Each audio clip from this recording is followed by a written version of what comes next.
That's my secret, cat. I'm always angry.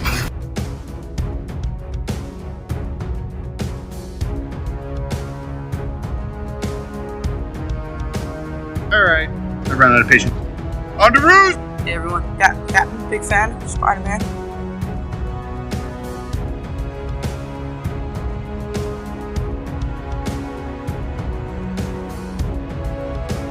Avengers! Assemble.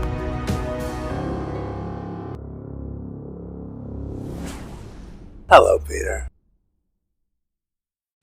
Hello and welcome to the Infinity Saga and Beyond, an MCU fan podcast. My name is Jordan, and with me, as always, on this Loki Season 2 journey is Casey McGeorge. Oh, how's it going, everybody? Going pretty well. I guess as well as it can go so far. We're recording this on a Sunday, the day that the clocks have gone backward, so we're kind of time traveling a bit. I feel refreshed. Good. Yeah, we don't have we only got one more week of this. Loki. Pretty crazy. I can't believe it is already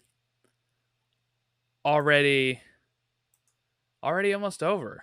But we are, of course, talking about Episode 5, the penultimate episode of Loki Season 2, called Science Fiction, written by Eric Martin, directed by Justin Benson and Aaron Moorhead, and it aired November 2nd, 2023 on Disney+. The official synopsis: Loki traverses dying timelines in an attempt to find his friends, but reality is not what it seems. So, Casey, your initial thoughts here on this episode of Loki? I enjoyed it. Couple things I got confused by. Well, I'm sure we'll talk about, and maybe there's an answer for them. One of the things I noticed was that last week you said Jonathan Majors was, I think they said he was supposed to be in 4 episodes. So I guess if they count like his appearance from last season in this episode, that counts as one of the 4. Yeah, maybe. It could have been that person got it wrong.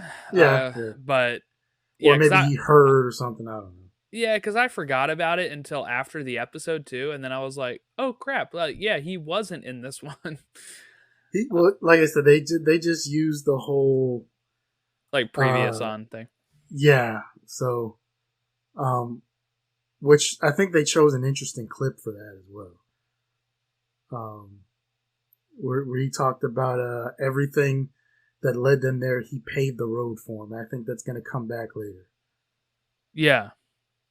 But overall, I thought it was a great episode. I thought it was an interesting concept, and I like the way they execute. Yeah, we have some pretty interesting stuff in this episode, which is an episode that I really enjoyed. For my initial thoughts here, I did really enjoy this episode. I liked seeing these other lives that these people had. And what I would assume is I didn't really think about it while I was watching, but I was listening to some stuff later and reading some stuff later. And I think these people have it right that, usually the TVA takes these, has taken these people as variants to work for them. And since all of where Loki is time slipping to are branch timelines, it stands to reason that maybe these are the actual variants that worked in the TVA. Usually the ones in the sacred timeline would not work in the TVA because they have to stay in their spot. So from a branch timeline, these might be the ones that did actually work in the TVA just prior to them getting whatever, throws them off of the timeline enough to then get sent to the TVA.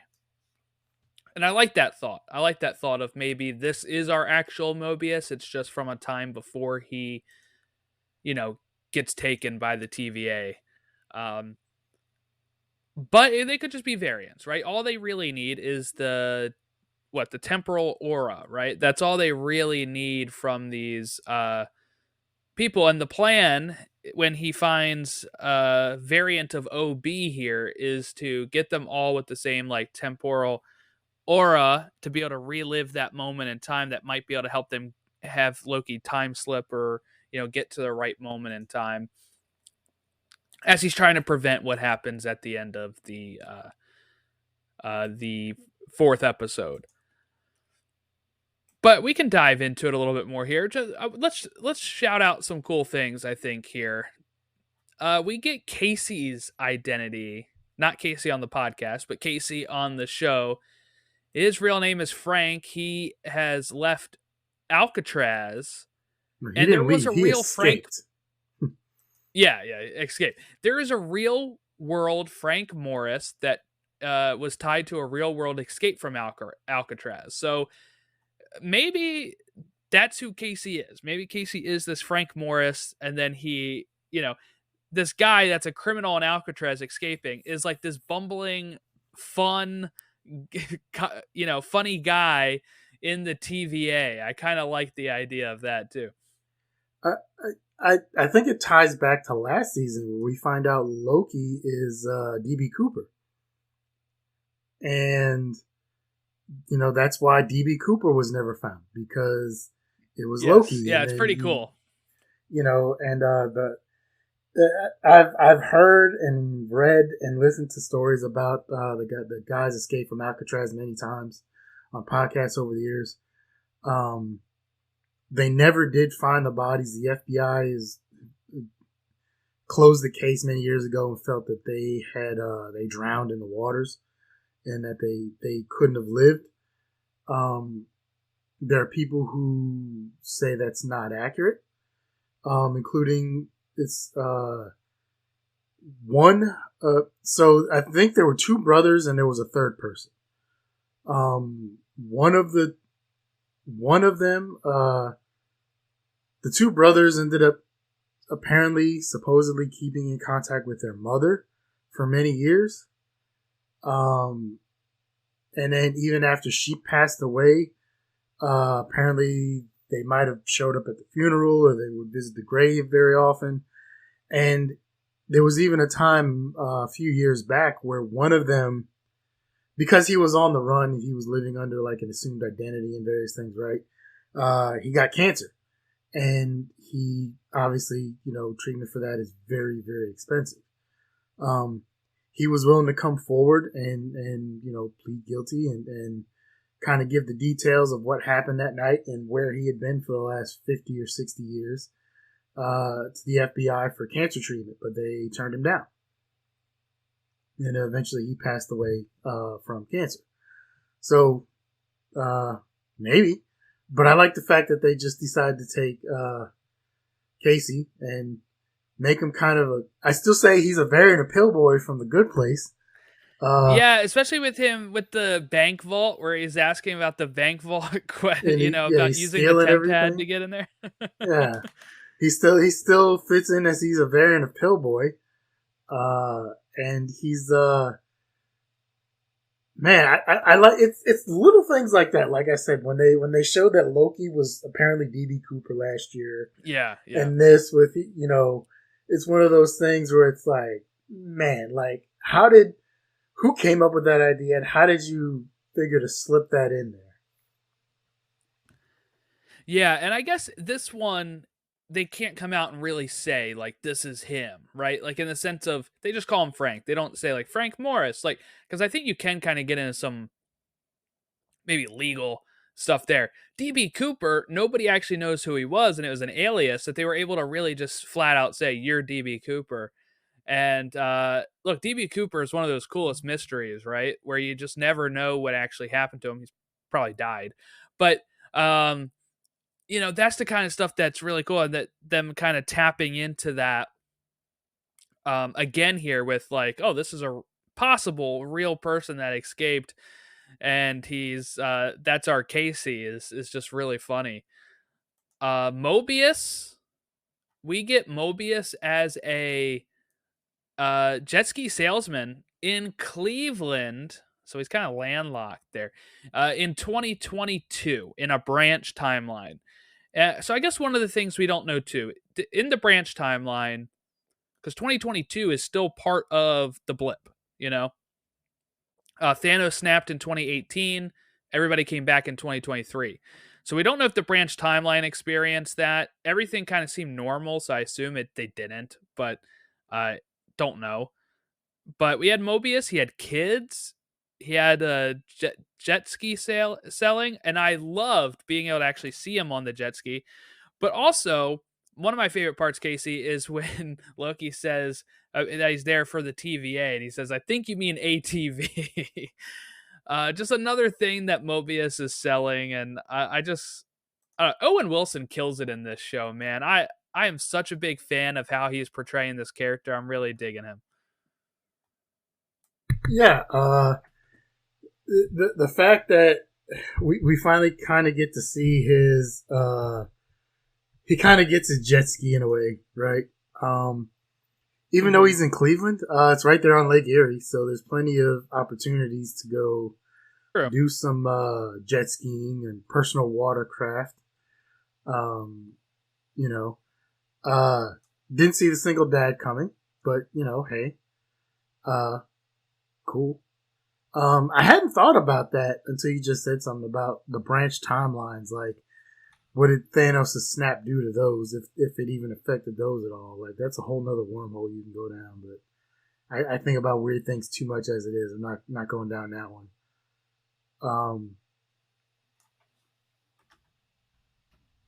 The man has his love for his personal recreational vehicles. He's except for the dirt bike. He's not a fan of the dirt bikes, I see. Yeah, dirt bikes. Yeah, he's not a fan of that. One thing I really liked as well here was this moment where we get. I kind of knew what Loki was doing here. He goes and sees. Well, also when he visits Mobius and he's saying like, all this crazy stuff, and Mobius is starting to get a little scared, or Don, as I should say. He's Don in that timeline, but when OB just kind of walks through with his big new tempad, and then they walk in and they kind of go back to the top of the scene again, and he says, "I can bring you back to any time when this is over. Look," and then you see like the interaction of Loki with Mobius again, and I don't know. I'm such a sucker for when shows and movies do this. We've talked about it on some of our other podcasts for sure, but when you get to see a scene from another direction, from either another movie or another episode or earlier in the episode, Back to the Future, like part 2, he goes back to the first movie. You're getting to see stuff at different perspectives. I love stuff like that. And the first thing that made me feel that way was when he's in the TVA right after he first time slipped, and he sees himself holding the TVA guidebook, and then he says, "Hey," and then it makes him turn, and then he time slips, and then he enters from another way, and then he becomes the Loki that he was just yelling to, and then he's like, I love stuff like that, and that scene was a really great start to the episode to just kind of show how trippy we were, and that we're back to the time slipping. It was definitely an interesting thing to do, and I like how they did that. I can see X-15 as a doctor. That she fits that. Her nature. I could definitely see her being a doctor. A pediatrician probably looks like, maybe a general practitioner, but she definitely had a good way with kids there. So okay, we'll get to OB in a minute. We'll get to his side story in a second. But if you're one of these random dudes, if you're Casey or you're X-15 or you're Don here, right? And first you just experience somebody just randomly disappearing like that from out of nowhere. And then at some point, like, you're Don and you see this little short Asian dude with this massive computer in his hands walk through some sort of door portal type thing. What the hell's going through your mind?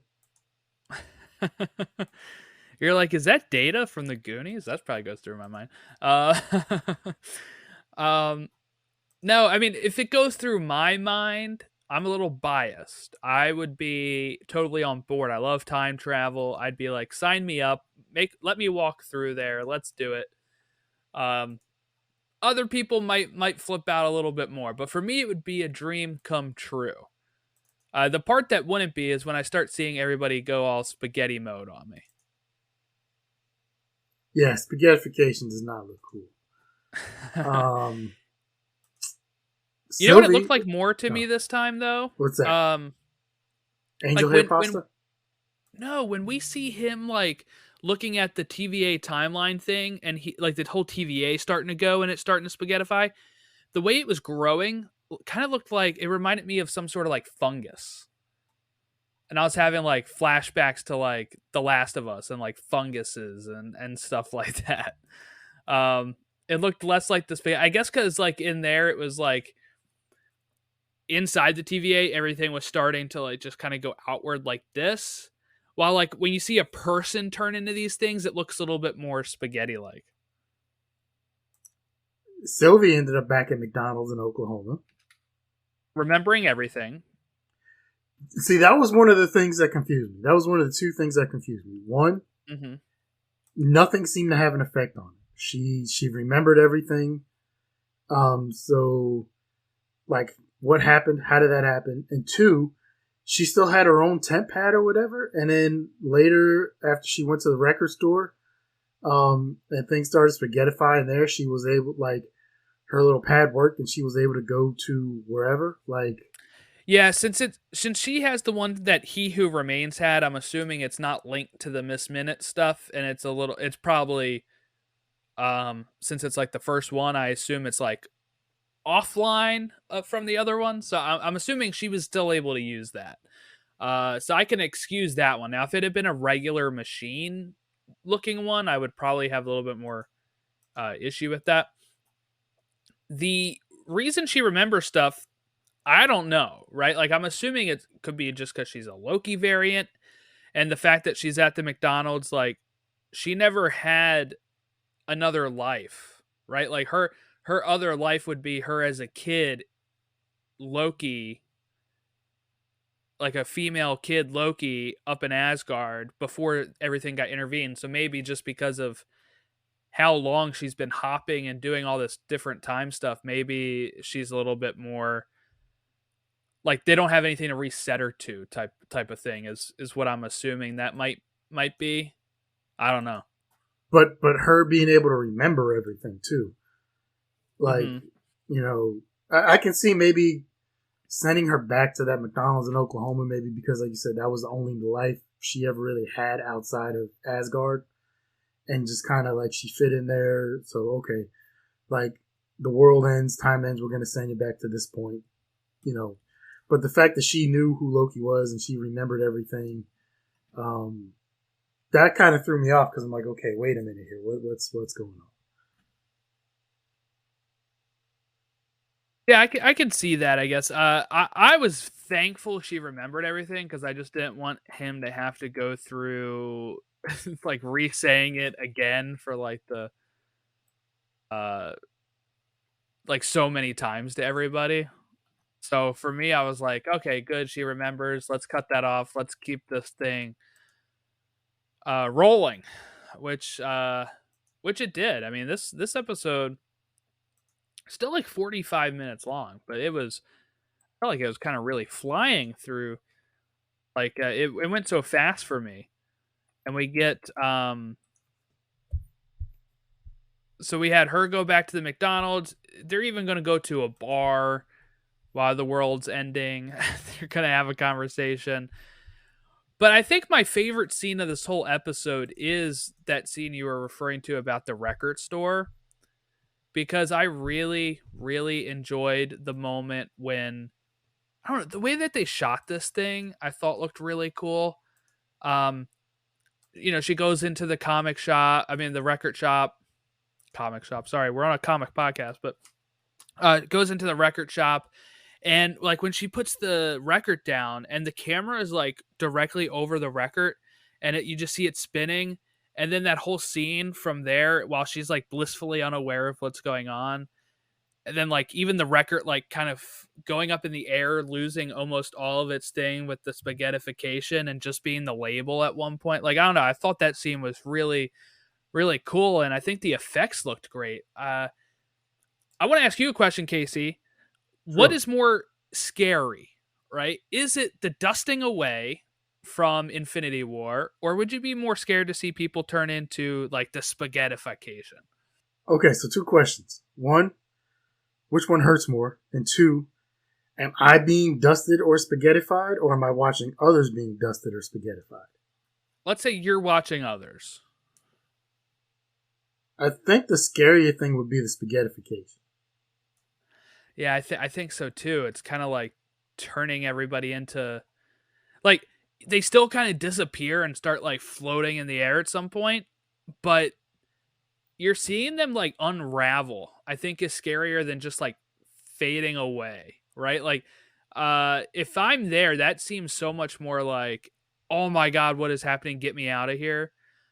But I kind of think it's funny how close these two things are kind of together. You know, we're kind of going through some of these same scenes that we saw in Infinity War again with the spaghetti, though. You know, like I'm just trying to picture now, like Infinity War ending with the spaghetti.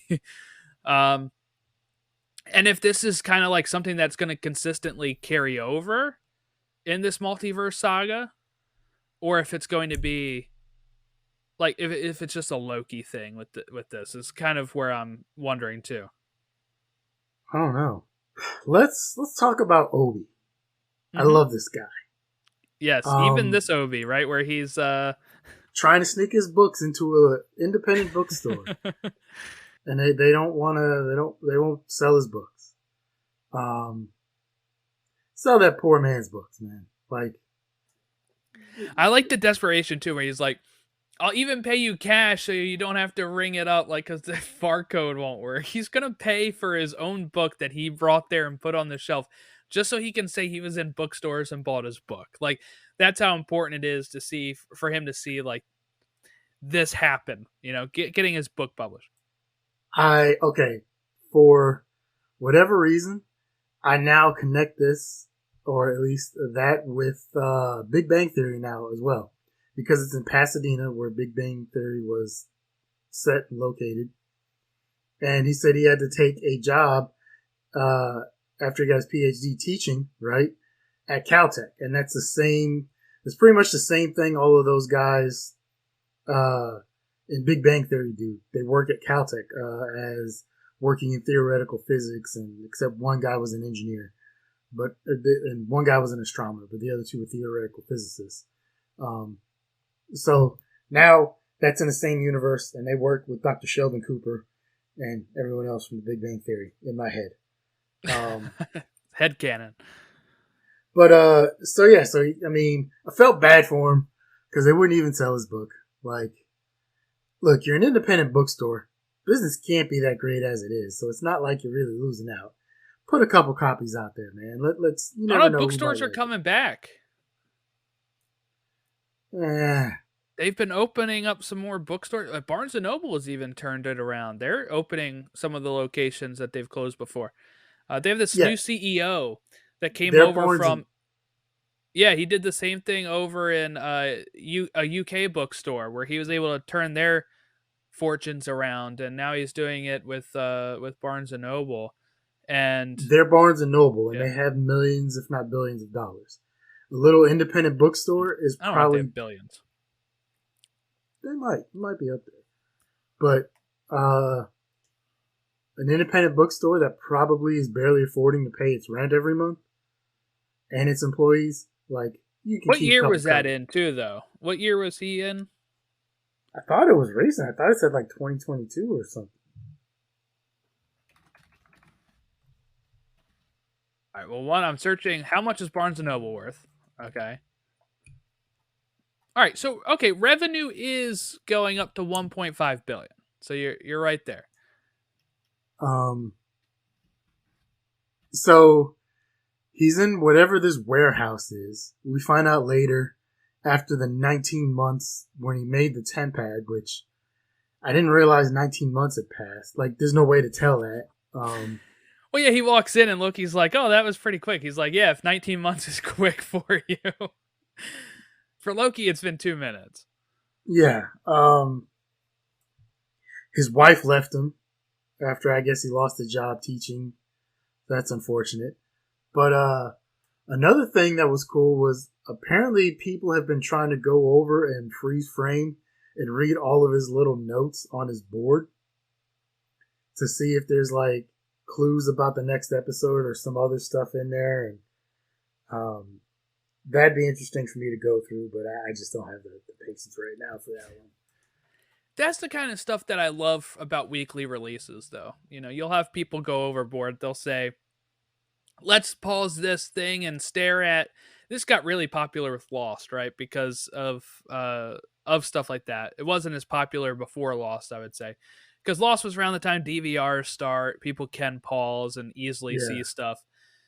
But nowadays, yeah, people just pause stuff. Like if you're doing a binge, like a lot of times people are just going to the next episode. They're not pausing to see if something's set up in another episode because they're like, I can just see if I press play and keep this going. So I love the weekly releases. OB was in 1994, so local bookstores were probably doing a little better back then. Okay, yeah, local bookstore in '94 was probably hitting pretty big. I'll give it that. So yeah, he's the only one out of all of these people. Okay, you got Sylvie, right? But she believes everything because she knows it's to be true, and she's Loki, right? But he's the only one where once Loki gets there and explains it to him, he's like, yeah, okay, I'll buy that. Maybe because he's a science fiction writer. Maybe because, like I said, I think he's pulling the strings from behind the scenes the entire time. We don't know it. We got another incident of he didn't know how to do something, and then Loki gave him a book that he wrote, and now he's able to make the TemPad and everything else. How thick it, like, that book is pretty small. How is all that information inside this book? There's a lot of stuff in there. Yeah, it's not a thick book, too. Yeah. I'm guessing it depends on how much they're covering, right? Like, one thing we know from the TVA is that's important is TemPad. So, of course, there's going to be a section about how to make a TemPad or something.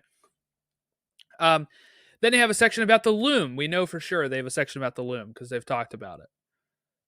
I don't know what else you put in this thing other than, like, here's how to prune stuff or, like, I don't know. Like, I kind of want them to release this book to us, like do an in-universe book like they did with the Ant-Man book that came out recently, and Wait, there was a lot of shows and movies book? do this. Yeah, so in Ant-Man 3 Quantumania, he wrote a book in it called like Watch Out for the Little Guy or something. And he reads snippets of it in the movie. They released a real copy of it about 2 months ago too, and I need to get it. I don't have it yet, but oh, wow. It's like written from Scott, you know, like it's acting as if it's all real. I want them to do that with the TVA handbook. I think that would be really cool. You know what I could see him doing? I could see him doing that if they release season 2 on disc. Yeah, like and a like special one of the collector's editions would be like a little orange TVA guidebook that came along with it, with drawings and TemPads and all that other stuff.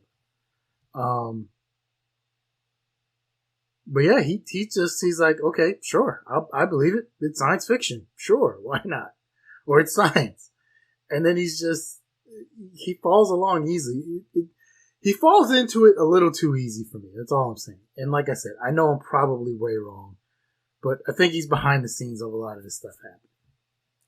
Yeah, I'm starting to get the vibe that's not the case now because I think I think they've set Loki up to be so powerful now with this. I'm kind of really curious. I think we do get Loki controlling all of the TVA at the end here.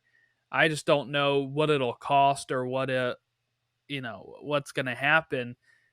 But with his time slipping, I really like the way that they explain this. Some people might not, but I've seen some people say before, like, oh, it's going to be real convenient if time slipping is how he saves himself right near this explosion. Well, Obi kind of brings that up when they're having their talk. He says it's like a fiction problem, not a science problem, you know? You're not just conveniently landing next to all of these people you need to find. You're going there because you have some sort of control over it, and we need to find out how you can control it. And Loki, at the last moment when everybody is spaghettifying, does have control over it. He ends up sitting right back at the bench again that he was sitting on in Obi's workshop. And then he says, I did it. Like, I have control over this. I'm going to rewrite the story. And I just liked, at first I was wondering where the title of the episode was going to come from. The title is called Science/Fiction. And I like this talk with Obi and Loki where they're, okay, like, yes, if it's a science problem, we're going through the list of like equations and stuff. But if it's a fiction problem, you have to work on what you want and what you need to be able to solve this problem. And then that's going to happen due to the fact. And I think that kind of plays more into Loki's ability of being a god, right? Like, he isn't just a normal person. So the fact that he kind of has this narrative around him where he's able to maybe bend it a bit and time slip, I think is a really cool way of making him not just a normal dude. Yeah. I still didn't get what he meant by where he was like, it's not the who, or it's, I don't know if maybe it was Sylvie, but he was like, it's not the why or the how, it's the who. So I don't know if maybe we'll find that out next episode, what the who he was talking about was or whatever. That one kind of tripped me up a little bit too. When Loki said it to her?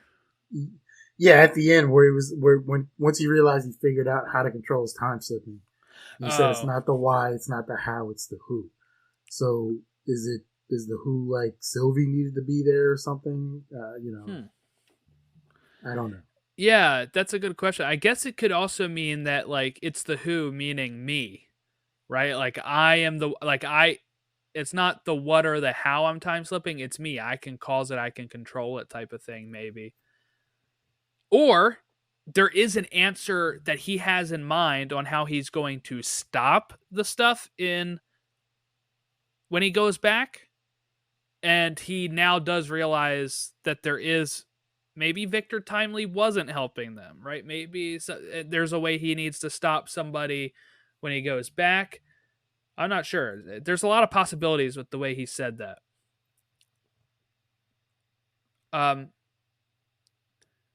The other thing I was going to say about that was I really like this conversation between Loki and Sylvie in the bar, though, when we finally see him kind of open up a bit more again. And this is what I want to see in character stuff I really like seeing, is when he's talking about, like, he wants to have his friends, right? Like, she was saying, well, what if we just all moved on? They're in their lives. And he's like, but I need them. Like, I need them.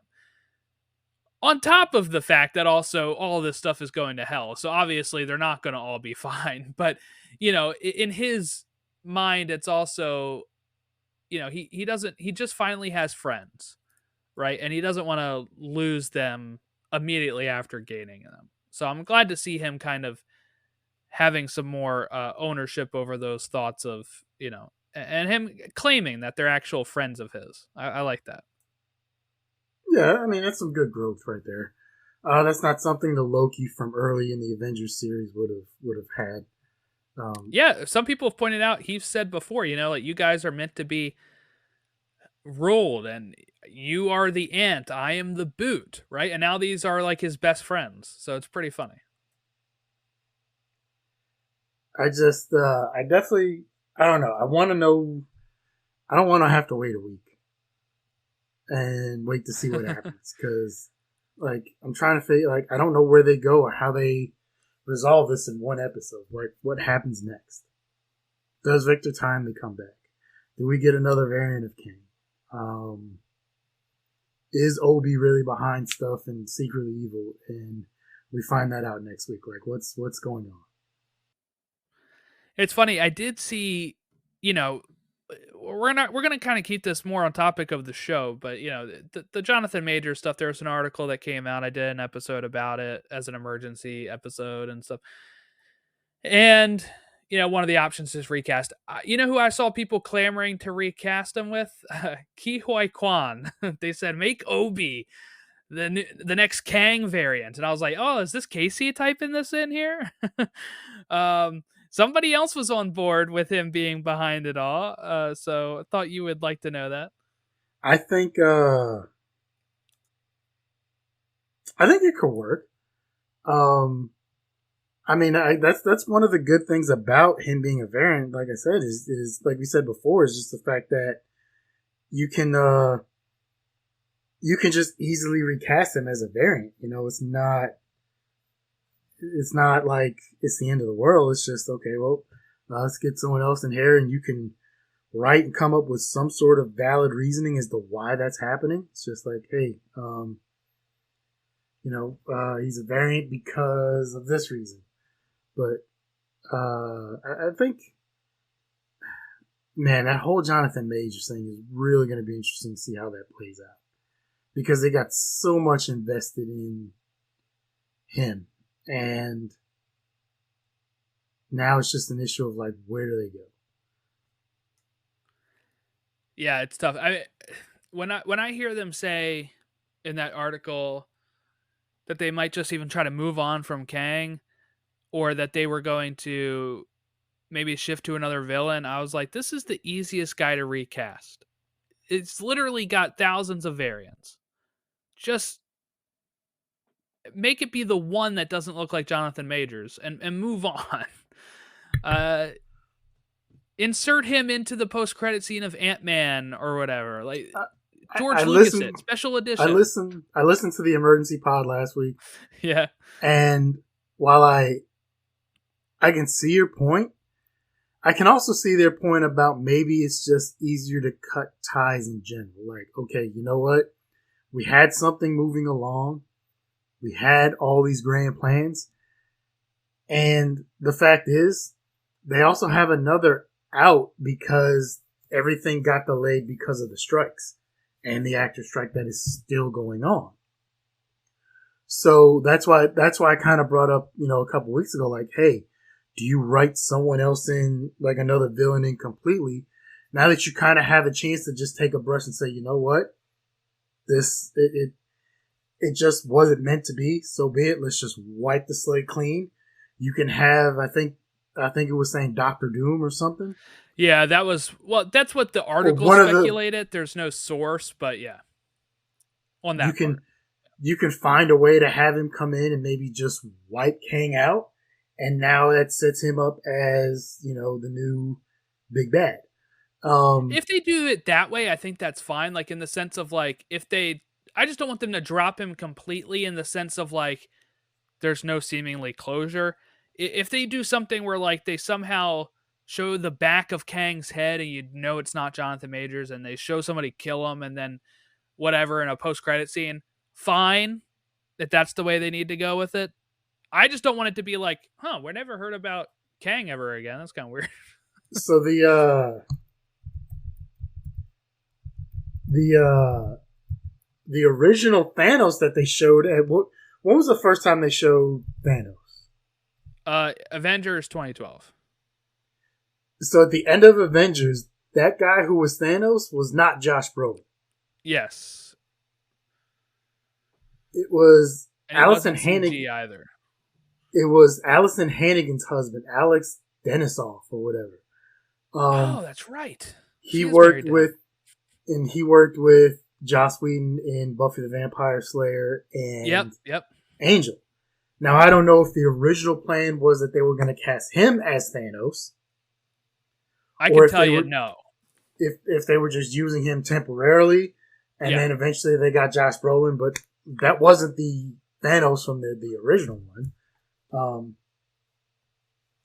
Well, the thing that gets me the most about any of this stuff, right, when we talk about this, is I see people say, well, they've really built up Kang. I'm like, one, they really haven't. Like, we've had just Loki, 2 seasons of Loki, and only one episode of him in the first season. A couple of them in this one. And then Ant-Man and the Wasp: Quantumania, which had him losing in that. Like, that's not a like spoiler. Kang loses in that movie.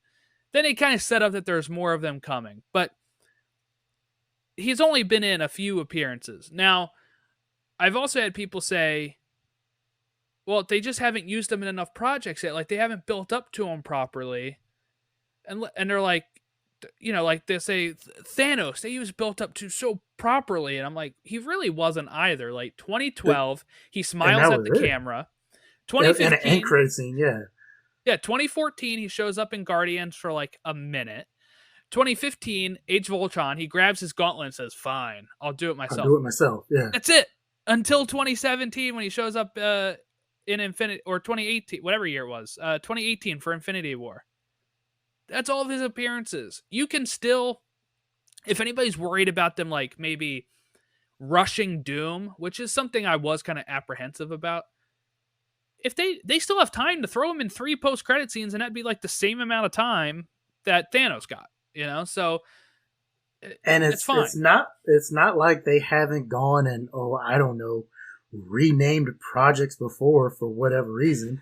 Look at Agatha 3 times. Yeah, right. So, I mean, they did that. Captain America was Captain America, Serpent Society. That was a tease, though.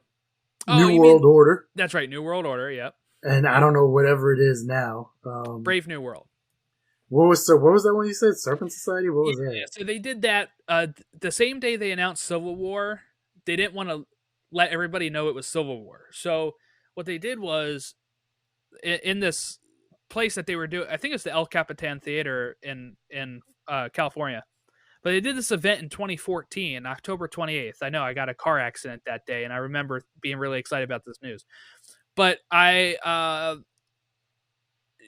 announced, Captain America Serpent Society, and everybody's like, whoa, that's like a bad villain group in Captain America comics. Then at the end of the show, they're like, actually, it's not Serpent Society, it's Civil War. And then they were like, and we got Robert Downey Jr. back, and like he came out on the thing, and then they were like, and we cast Chadwick Boseman as T'Challa, and then he came out on stage, and everybody was losing their mind. So that's one that sometimes people point at, but that was like a planned thing to be like we're gonna throw him off for like an hour before we reveal it at the end. But I mean, just in the last couple of years, like I said, Agatha's gone. Everything's been renamed. Yeah, so it's not like. Granted, you know, they have Kang Society or whatever that Kang movie Dynasty, is. yeah.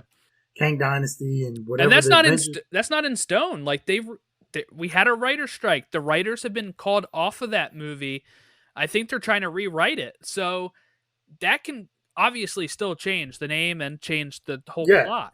And that was the thing. Like, they kind of have a very easy. That's what I'm saying. They have a very easy out where if they just decide, you know what. Unfortunately, this whole thing with Jonathan Majors is just becoming way too much right now. And I don't know if we can salvage it. And they look at the options of like, hey, do we want to recast him? That's a possibility. And I'm sure they have their panels where they'll go through and figure that stuff out. Or if they just said it's easier to just move on from Kang and move to another villain. I don't know. They might be the writers just got back to work within the last month or so, couple months. So they're in the very early stages of outlining and drafting right now. So there's probably older scripts out there still that they might work from, but they're probably restarting some of these scripts anyway. That's what I'm saying. They probably had to restart everything because, like you said, the same writers might not even be able to be attached to it. They might have moved on to other projects, or bad blood between the writers and some other people. And some of them are just like, they wrote projects that people weren't as big a fan of. So if they're getting feedback, they might say, oh, never mind. Like, let's maybe get another writer on this and see if we can get a better reaction. Like, one interesting thing for me to see will be if there is more She-Hulk, is there going to be any bad blood between Tatiana Maslany and Disney and Marvel? she's been very vocal about her thoughts on the bosses up there and the tactics they've tried to use as far as the striking is gone. Can they let bygones be bygones? Can it be something where it's like, you know what? Maybe this relationship isn't working out anymore, which would be a shame because I love it. But what I'm saying is, like, especially after all these strikes, there might be some bad blood between one or both sides, and maybe one or both sides decide they don't want to work with that studio, they don't want to work with that particular writer anymore for whatever reason. They have other projects they're working on. They want to go, like you said, they want to have a different villain, go in a completely different direction. Maybe that writer's history doesn't show that they're very good at what they're trying to move towards instead. Mm-hmm. So they want to get someone else to try and do something different. It's not hard for them to pivot right now,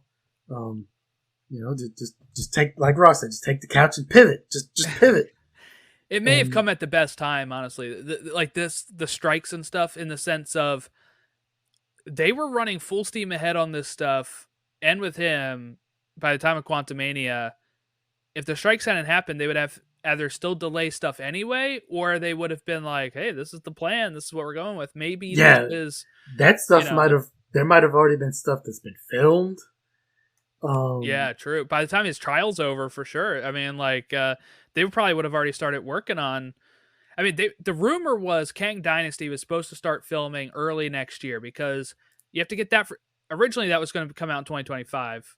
I think that still is, and the other one's 2026, or now it's 2026 and 2027. But if they're filming these concurrently, like they did with Infinity War and Endgame, you got to build in more time.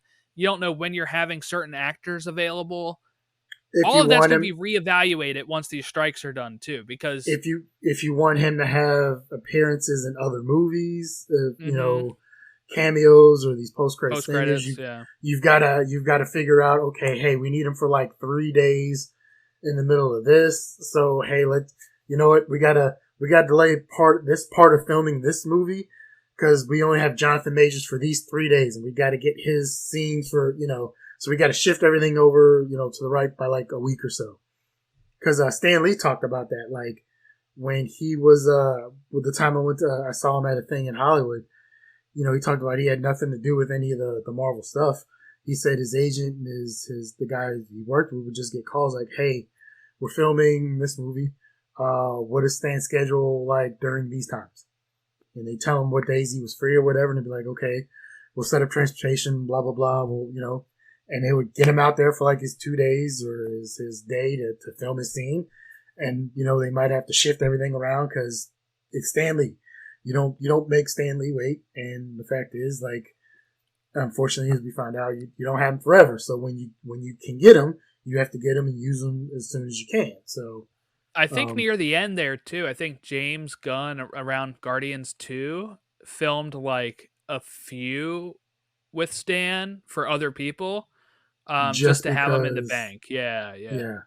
So, and either for availability or just worried about his age, but they've knocked out a few with James around then. So, like I said, you might have to shift a bunch of things around, so I can imagine, like right now, like you said, if these strikes hadn't happened, there might be all kind of stuff that they have filmed and it's banked up, and they're in the process of, all this other stuff, and now they're trying to figure out, like, oh, we might have to delay filming this for trials, and like, or trying to get trials moved, and because, that could have been a whole logistical nightmare. Like you said, they would have had to shift a bunch of stuff anyway, but it might be a blessing to just be like, hey, if we're going to do this, we got to make a decision soon. Either stick with him or cut bait on him, wipe the slate clean, and let's start all over. So part of the downside of announcing stuff so far in advance too is that it's kind of more in the public eye with this type of stuff of, where people are wondering, well, like, we already know it's supposed to be Kang Dynasty and Secret Wars, and he's supposed to be the villain and stuff. Like, if you had just, but that's how Marvel's always gotten their stuff done, is announcing these slates at a time, but the downside to that is every time you push it back or you make changes to it, it makes people think like they're aware of every little change then, because you're like, we have to push this back, which pushes back this, which pushes back this.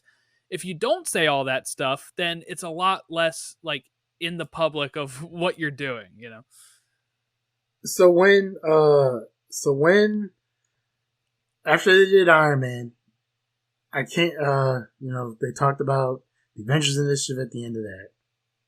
Mm-hmm. I didn't see Hulk in theaters. I'm not sure what came next. It was Iron Man, Hulk, Iron Man 2, Thor, Captain America, Avengers. So weren't they just doing like just the post credit stingers, and then like you'll see Tony Stark will return in this movie at the end? Yeah. When did they start the whole like, hey, we're gonna announce the next 6 years of movies? Like, when did that start? I think the biggest time was that 2014 date I was talking about in October where they announced Civil War. Because at that point, we knew all of Phase 3 then. They announced like everything that day. And I was... we had already... And that kind of hurt Age of Ultron, I think, too. Because people were then kind of looking past Age of Ultron... Because they're like, well, that's not a huge story then if they're going to go right into these Infinity Wars and stuff. So, like, that already kind of hurt the perception of some stuff back then. And why I think some people don't like Ultron, also just for the reasons of some of the movie stuff itself. But the whole time you're watching it, if you're a fan at that time, you already know, like, we're getting Iron Man, not Iron Man 3, that was already out. We're getting Civil War. We're getting these other movies that we already know about, and Infinity War and Endgame, and you're like, or at that point, just Infinity War Part 1 and Infinity War Part 2 or whatever. For some of those things, like, you know, when you get to Age of Ultron, you're sitting there like, oh yeah, we already know, like, nothing big can happen. Like, of course they're going to save the day. It's a superhero movie. But 2, we already know that Ultron's probably not even playing a big part in this because we've got this movie building up to the Infinity Saga. So I think around 2014 is the first time I remember the whole big phase thing. Because the first time when they did Iron Man and then you get the post-credit scene, that's when you start thinking like, oh, that I know what they're doing. But I forget when they announced the Avengers, but it was kind of like, well, Iron Man was 2008. I'd say probably by the time we got Iron Man 2 in 2010, we knew we're getting Iron Man 2, we're getting Thor and Cap, and then they're building to the Avengers. And at that point, that was as far as it really went because everybody thought the Avengers was going to bomb.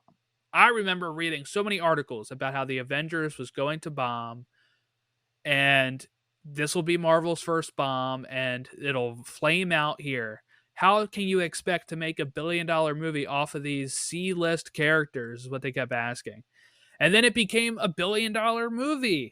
And then they're like, we got Iron Man 3 for you coming up. We got Thor 2, you know? And I think 2014 is probably the first time they were like, we're doing everything we want, you know? Guardians was the first time they were like, we're doing this fun side thing that they announced in 2013. And people were like, well, that'll be Marvel's first flop. And then I remember hearing that about Guardians. Like, nobody even knows there's a raccoon, for Christ's sake. Like, yeah, talking nobody even knows. And a talking tree.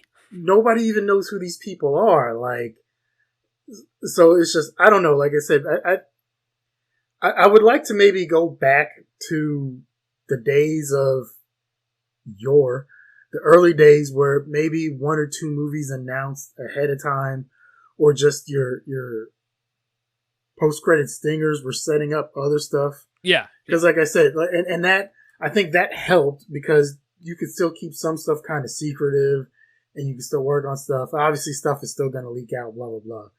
But it wasn't like these things at D23 or Comic-Con where now you're announcing like your next decade worth of movies. And it's like, okay, so Memorial Day of 25, we got this. The 4th of July of 25, we got this. And then we're going to put this out on Labor Day and then Christmas. And then that holds us off until, oh, wait. And then we got TV shows that this is going to come in between these other 2 shows. And it's Like, Yeah, all of that will be slowing down. And what I've read too, I read another article, or I think it may have been an excerpt of a book. Um, so they wrote this new book, these like entertainment people about MCU, right? And one, you realize that they had no plan originally. Their plan was get to Avengers and then just hope that it's good, right? And that's it. And then from there, like, it wasn't even Feige or anybody's idea to make Thanos the big bad. Joss Whedon was able to just say, I'm going to throw this in here for a little nod at the end of Avengers. And doesn't mean it's setting up anything. And then they kind of started, actually building the road to what they were going to do after that. So this could have all gone very differently. But one thing I think that stood out to me is what you're talking about, Casey, of announcing all this stuff way in advance with the TV shows too, is there was an excerpt, I think, in this book where they said that in 2019, I think it was, or 2020, whatever day they had that big Disney like investor thing for Disney Plus, I think it was December of 2020. And they did this live stream where they announced all of these Star Wars projects. Some of them still haven't come about, like the Lando show, which is now going to be a movie. And this is the first time they announced Fantastic Four for Marvel, and they announced like all this stuff, and they showed a trailer for Loki season 1 and all that kind of stuff. Apparently, Chapek was pressuring them to announce a lot of stuff that wasn't ready to be announced, is what I read. And the reason why, of course, is the big problem when you come to these type of big companies is investor stock prices. yeah. So when you're feeling the heat, you get them to announce a bunch to hopefully that the thing goes up and you make it a tomorrow problem. And I think that is why it makes sense that a lot of that stuff has either been pushed or has been moved, because it was a lot of stuff that we still haven't seen yet because it wasn't ready to be known yet. I think as well is the whole Disney Plus thing where they felt they had to get into the streaming business with Yeah, they needed content for it. Yeah, now we got to create our own content for it, and it's like, okay, what about this character? Can we do it? Well, we were thinking about doing a movie with that. Well, can we push that movie to 8 episodes, and can we get 8-hour-long episodes out of that instead of a movie? Well, we can, but okay, you know what? He's going to be a TV show then. Bam, throw it on the wall. Okay. So, that's 3 years down the road. And like I said, when you guys start creating your own content like that, like you said, it deals with the investors and they want to know what's coming up and why they're putting their money into your company. And it's just all this stuff, and it's all backfiring now, especially now you got all these streaming services that are upping the price every other month. And the downside is, too, you up. talk about She-Hulk season 2. I don't know if we're going to get that now. Did you see that it apparently cost $250 million for season 1? I saw. I didn't read the whole Variety article. I just popped on a couple websites where they kind of went over the highlights, and one of them was like there were episodes that cost like $25 million. Yeah.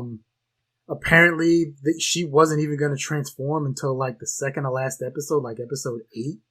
Yeah, and what they meant was, what I heard from rumors from leakers before is that the thing that's in the premiere, when she gets in her accident and then learns how to transforms by herself, and they show the whole transformation, that was originally going to be in episode 8, and then they moved it up because they thought it was too late to and it was kind of at that time where the biggest complaint in the Disney Plus shows were that the second to last episode was the character one where we got flashbacks and why they did, like the Wanda, right? WandaVision episode 8, they go back at, you kind of see all of this stuff and you get like the origin of how she did it.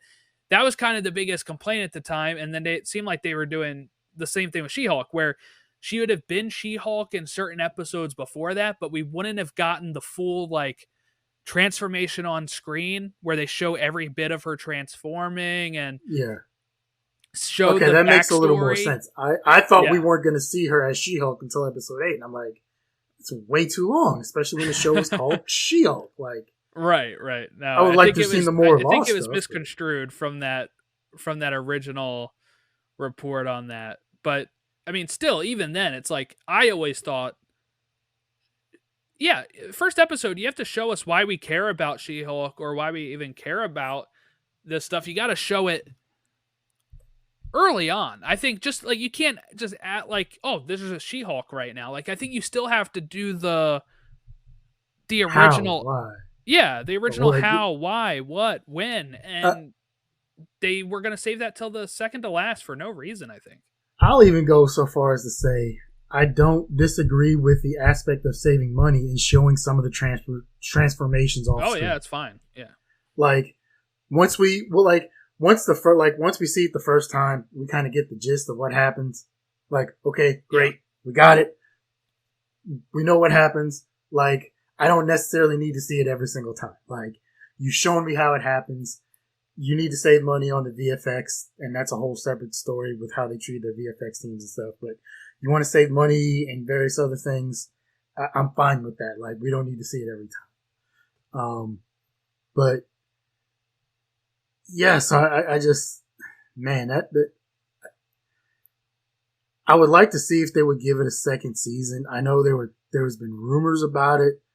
I think Jessica Gao did a great job with it. I think she would do a fantastic job as a showrunner in making a full, complete season of it, but we'll have to see.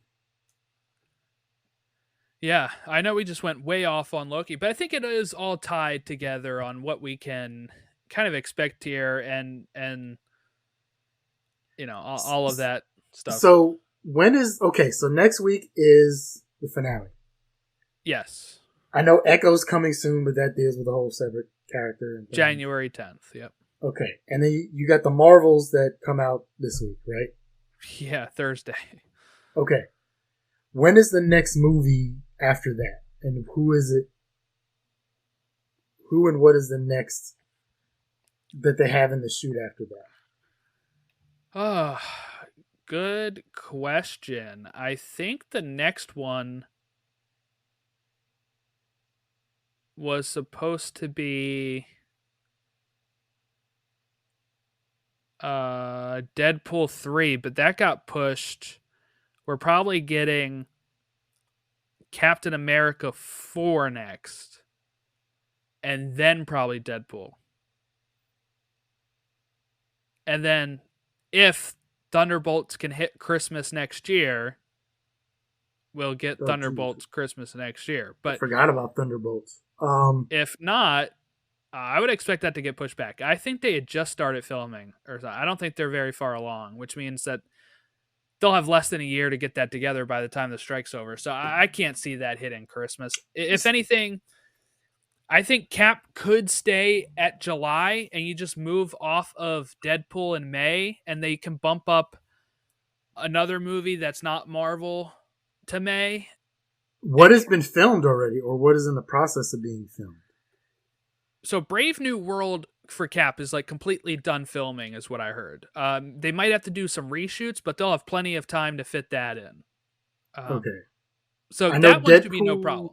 I know Deadpool started not that long ago, but at the time they couldn't do any rewrites or any ad-libbing on set because of the writer strike was still going on. What I've heard is that they are halfway through filming Deadpool. And they got the writers back, so thankfully that not saying it was going to be a bad movie, but without the writers there, I think that had the potential to kind of start going downhill. And could have turned out in a way they didn't want it to. But now that they have the writers back, that can help. And you can get some improvisation as well. That can help with that movie. I didn't know I didn't know the Cap movie was already done. I thought they were still waiting to film it. That's why I was asking, what's next? What has already been filmed? Because when these strikes started, and everything had to cease, where does that leave you? You might have a year without any releases, really. That's why I didn't think that the studios would let it go on this long. They just got done COVID where they had no movies free. They had a built up of movies, but they couldn't release them. And now it's you're going to have all these dates, but no movies to release. I really was shocked that they let it go on that long because I thought for sure they'd be we cannot go through another issue right after COVID like this. But I guess I misunderestimated the greed and stuff from the CEOs. My bad. These are the same people who said, let's starve them and make them lose their apartments. I know. Terrible. It does sound like the SAG strike is getting closer and closer as we go here. I know from what we heard before is that they would want it done by Thanksgiving so they can get a little bit of stuff done before January. These are the same people who cut down trees during the middle of the summer in Los Angeles just so the strikers couldn't have shade. Oh, that's true. Yeah. Not good looks at all this for them. They don't care. They're on their yachts. They don't care what we think or what the actors or writers think. So, but yeah. So okay. So wow. There's really, as of right now, there's really not much set for next year, is there? After the Marvels. No. I mean, what we get What If in December for the shows. We get Echo in January, but movie wise, we get maybe 3 if we're lucky next year. 2 is probably the most I think you're actually going to get. And then what other shows do we have after Echo that have already been done or started? Or... Agatha. Yeah, but when is that coming out? Like that's been moved like October 3 times. supposedly. And that show is done. They just moved it because they wanted it to be closer to Halloween. So I think I'll buy that. But... and they need to start spreading out this stuff too. That's their other problem. They were all bunched up for a bit. Well, yeah. Mostly you'll just have animated stuff for this year and next year, and then you'll get Agatha and Echo, and I think that's it. I mean, Ironheart's done, but they pushed that because they want it closer to another movie. When you had no strikes, and you could just have like a 3 or 4 week break between shows, where it's like, hey, Disney Plus will take a 2 week break, and then you're going to start up because that's what they were doing, right? It was like 2 or 3 weeks or something like that. Where like, oh, we'll do the Mandalorian season 2, and then it was like a 2 week break, and then we moved into this, and then it was like a 2 week break, and then they moved into some of them didn't even have two. Some of them didn't. It was alternating like a Star Wars or Marvel project that was. Yeah, that's how they did it. Yeah, so we had right after Secret Invasion, which ended. When did that end? I mean, I know we covered it and stuff. That was July to August, right? When was Secret Invasion? Oh, June to July.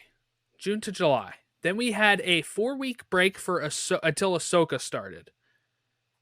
Ahsoka started August 23rd. It ended October 3rd. And then October 5th, Loki started. So in some cases, you're getting like 2-day break. Some cases, you're getting 4 weeks. Yeah. I know they had a nice, like, kind of this nice routine going of like, hey, Star Wars show, a little break, Disney Marvel show, a little break, Star Wars, blah, blah, blah. So you were keeping the fandoms like going and just kind of, honestly, was also keeping their subscription going because that's like, the reason. Yeah. A lot of people have been just rotating a lot of subscriptions where it's like, okay, I'll do Netflix for a month and then I'll get off and I'll do like Disney Plus for a month or two. But when you got stuff like that you can't really wait on, it's kind of hard. So the main issue is that streaming is just not profitable because, and I always wondered this. I always wondered what happens if everybody was to ever have let's say everybody in the world had a Disney Plus subscription. Everybody. At some point, there's no more growth. There's nowhere else to go. And now take away everybody in the earth, but just put everybody that ever wants one, right? Or everybody that can afford one. And at some point, you're still going to reach a max that you can reach without and all you're getting is at the time that they started, they're $7 a month, right? Now it's of course getting higher and higher, but at some point, that's why they're starting to add in ad tiers on all of these streaming services because they realized the cable model wasn't really broke. Like people don't like commercials, but it's what paid for the content. At this point, they were paying for everything out of the content. That was the biggest issue with the cable model was you pay the $100 and some bucks a month. On top of commercials, yeah. It's not even the commercials. I think people can deal with the commercials. People don't want to deal with stuff they don't want. Yes, so yeah. There's 150 channels. You might watch 20 of them, right? And so if you're a sports fan, you're going to watch like your Fox Sports Net and your ESPN and various other things, and like your ABC and NBC and CBS for your sports and stuff, and Turner. But that person may not want the Home and Garden network and the Oprah network and all these other things. And it's just the opposite. There are people who want, the Oprah and Home and Garden and Lifetime and various other things.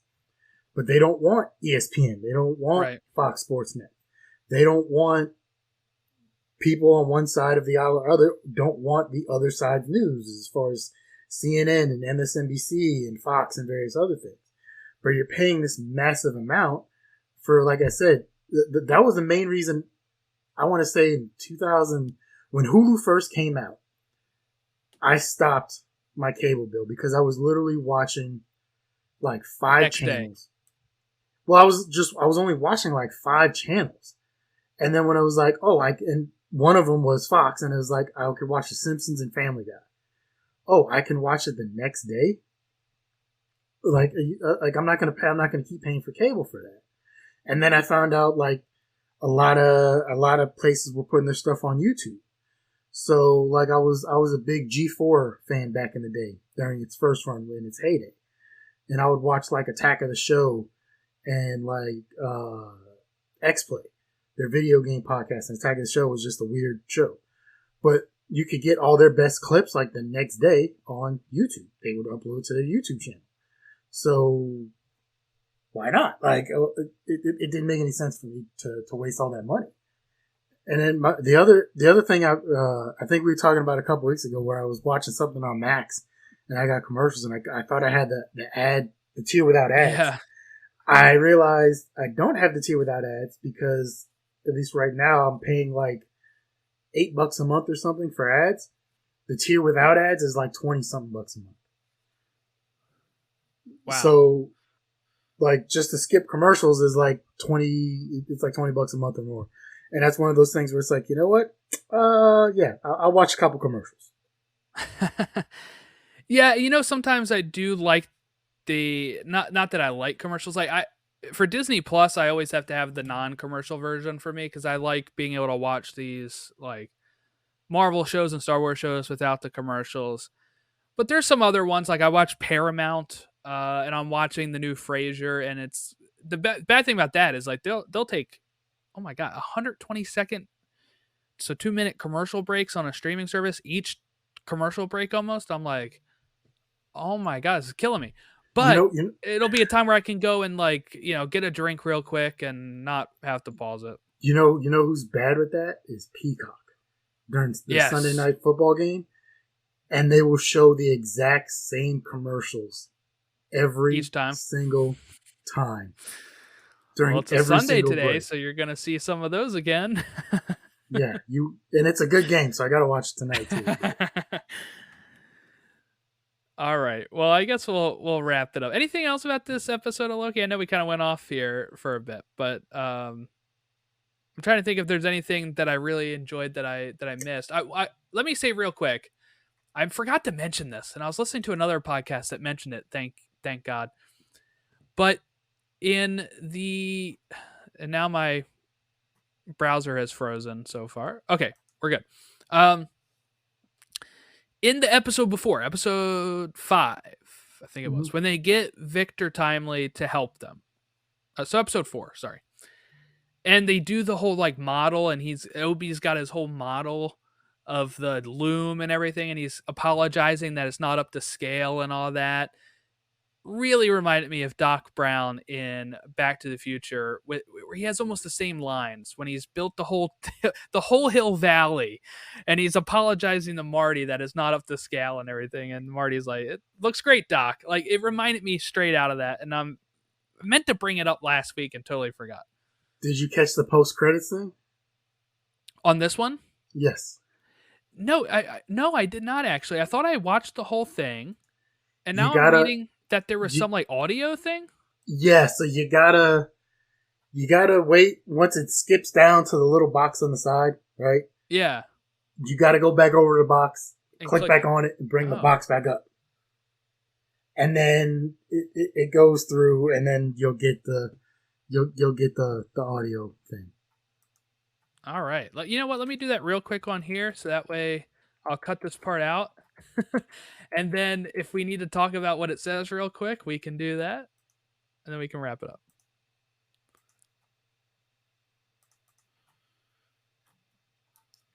That's so weird that they would make the screen go smaller like that than if they have something. Yeah, I if I had not seen it on one of the sites, if I hadn't seen it come up in my feed during the week, I probably would have skipped it and I wouldn't have known this one either. Because usually that's your cue. Once you get that small box on the side, and it says, "Hey, you might enjoy Secret Invasion." I already enjoyed Secret Invasion. Like, I'm done. But you know.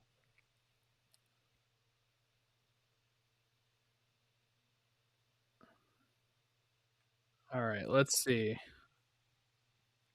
It will tie back into something earlier in the episode.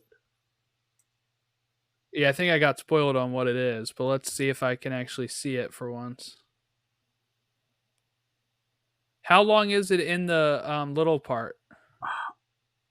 I'm not sure. I left it. I just put it over there and left it rolling. Okay. There's honestly nothing to see, and there's nothing that tells you it's going. Like it's just an audio cue. It's just pure audio. Wow. So you gotta, I guess, you gotta go through and just let it roll. Unfortunately.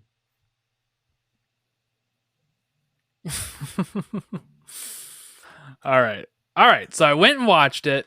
We're here, or should I say, I listened to it? Yeah. So it is the voice of Rafael Casal, who plays XO5, and he says, "You died. Insert your coin, loser."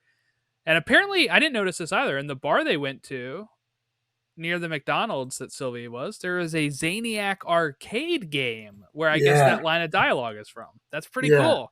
Like so I would have just, had I not seen that earlier in the week, I would have just saw the Zaniac arcade game. I would have thought nothing of it. Like, I didn't even notice the arcade game. I know you talked about Zaniac. We talked about him a couple weeks ago or whatever. I guess you said he's like a Z level villain or something, or hero. I don't even know which one.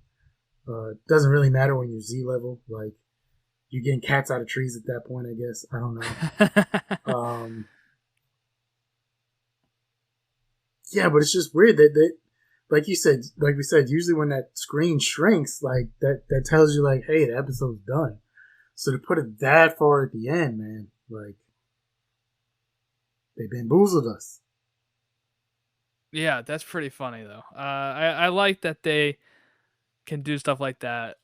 And I guess the reason why they made it small in the box is just because it is just an audio cue and not a screen thing. And he was in the episode for a couple of seconds earlier too.